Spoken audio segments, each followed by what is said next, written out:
Hai, Assalamualaikum. Apa khabar semua? Sihat? Alhamdulillah. Okey, teacher nak tanya. Hari ini hari apa? Okey, mari kita jawab sama-sama. Hari ini hari Selasa. Pandai. Okey, hari Selasa berapa hari bulan? Siapa tahu? Cepat. Siapa tahu dia pandai. Hari Selasa 12 hari bulan 5 tahun 2020. Okey, baik. Jadi, hari ini kita akan belajar tentang nuzul Quran dan kebaikan membaca Al-Quran. Kawan-kawan mesti nak tahu kan apa itu nuzul Al-Quran dan apa kebaikan bila kita membaca Al-Quran. Okey, baik. Kalau kawan-kawan sudah bersedia, kita tarik nafas sama-sama. Okey, hembus. Tarik nafas. Hembus. Tarik nafas. Hembus. Okey, sudah bersedia? Okey, kalau sudah bersedia, mari sama-sama kita tengok. Okey, apa itu nuzul Quran? Apa itu nuzul Quran? Nuzul Quran bermaksud penurunan Al-Quran dari langit kepada Nabi Muhammad sallallahu alaihi wasallam. Kawan-kawan pernah dengar tak nuzul Quran? Kan biasa setiap tahun kita mesti akan sambut hari nuzul Al-Quran. Kenapa kita kena sambut hari nuzul Al-Quran? Supaya kita menghormati dan kita memperingati hari di mana Al-Quran diturunkan kepada Nabi Muhammad. Yang kita baca sekarang kan, yang kita duk baca, mak ayah awak duk baca kan, teacher baca, yang kita duk belajar dalam kelas pun kita menggunakan Al-Quran yang telah pun diturun pada zaman dulu. Waktu zaman Nabi Muhammad masih hidup, Allah turunkan Al-Quran kepada Nabi Muhammad. Okey, jadi nak tahu macam mana sejarah penurunan Al-Quran? Kalau nak tahu, mari kita tengok sebelah.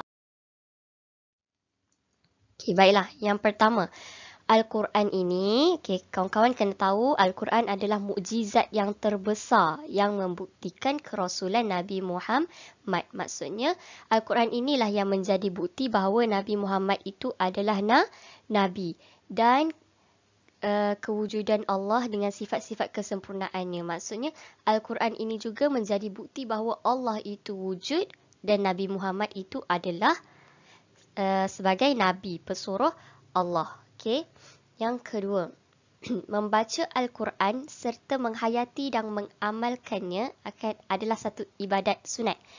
Kalau kita baca Quran, kita faham maksud dia dan kita amalkan isi kandungan di dalam Al-Quran itu, kita akan dapat pahala.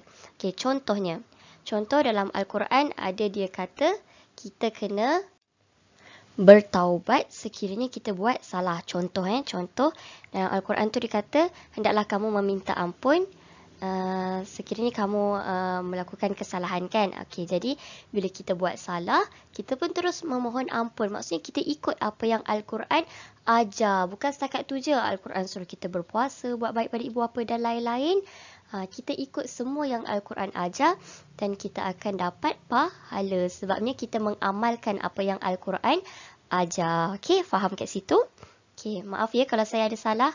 Okey, dan yang ketiga, peristiwa nuzul Quran memberi makna yang terlalu besar kepada umat Islam. Maksudnya, peristiwa turunnya Al-Quran ni memang bagi makna yang besar lah dekat kita. Sebab kalau tak berlakunya penurunan Al-Quran, kalau zaman dulu Allah tak turunkan Al-Quran, sekarang kita tak tahu pun Al-Quran. Tak ada panduan. Kita tak akan dapat jumpa pun Al-Quran. Jadi kita kena bersyukur dan kita kena kena rasa Al-Quran ini adalah satu makna yang sangat penting dalam hidup kita. Okey? Dan yang terakhir sekali, ayat Al-Quran ni diturunkan oleh Allah kepada Nabi Muhammad melalui perantaraan malaikat Jibril.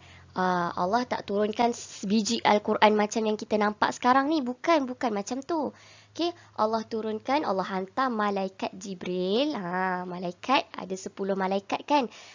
Jadi malaikat ini nama dia malaikat Jibril. Malaikat ini yang mengajar Nabi ayat Al-Quran. Jadi bila Allah nak turunkan ayat Al-Quran, Allah akan hantar malaikat Jibril untuk mengajar Nabi membaca Al-Quran. Dan ianya diturunkan secara berperingkat-peringkat. Maksudnya diturunkan sikit-sikit. Contoh hari ini satu surah. Okey, lepas tu minggu depan satu surah lagi. Maksudnya bukan seluruh surah dalam Al-Quran tu diturunkan pada hari yang sama. Bukan. Okey. Pada satu masa mungkin satu surah ataupun separuh ayat macam tu. Diturunkan secara berperingkat-peringkat sampailah bila dah diturunkan tu, bila digabungkan ianya lengkaplah menjadi kitab yang kita panggil sekarang ni adalah kitab Al-Quran. Macam itulah ceritanya macam mana turunnya Al-Quran kepada Nabi Muhammad. Okey? Baiklah.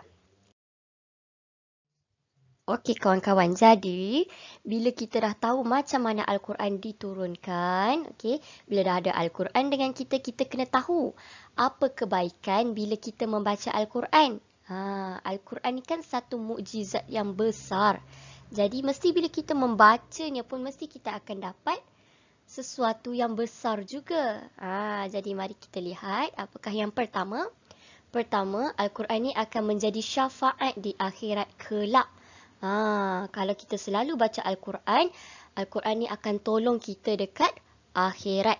Yang kedua, Al-Quran sebagai pembela. Pembela ni sama jugalah, dia tolong kita. Kalau contohnya, kita nak kena masuk neraka. Contoh. Jadi Al-Quran ni dia akan bercakap.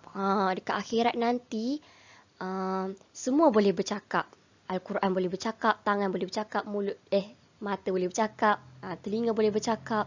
Jadi Al-Quran ni akan bercakap dekat Allah. Dia akan kata, wahai Allah, waktu hamba-Mu ini hidup, waktu dekat dunia dia dulu, dia selalu membaca aku. Jadi aku membela dia, jangan masukkan dia dalam neraka. Jadi Al-Quran ni akan bercakap, dia akan tolong kita dan dia akan bantu kita agar tidak masuk neraka.